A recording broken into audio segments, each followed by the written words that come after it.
Paano natin mga kaibigan? Everybody, thank you. Umihina na ho ang palakpak, ha? Ayun. Palakpakin tayo. Thank you. At isang birthday, that gift, yakapin mo na lang siya pag nalulungkot ka. Tapos, ang message ko po sa'yo, remain good to your parents, sisters, and brother, and you deserve to fulfill your dreams. Happy birthday, God bless you. Thank you, Maren. Next will be Miss Amelia Faustino. Where is Miss Amelia? Miss Amelia Faustino?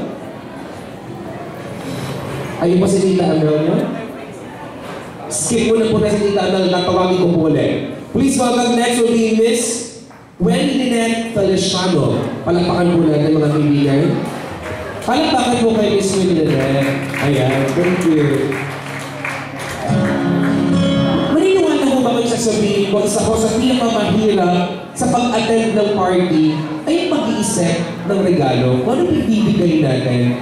Diba? So for sure, yung mga baby treasures, medyo na challenge sa pag-iisip kung ano ba yung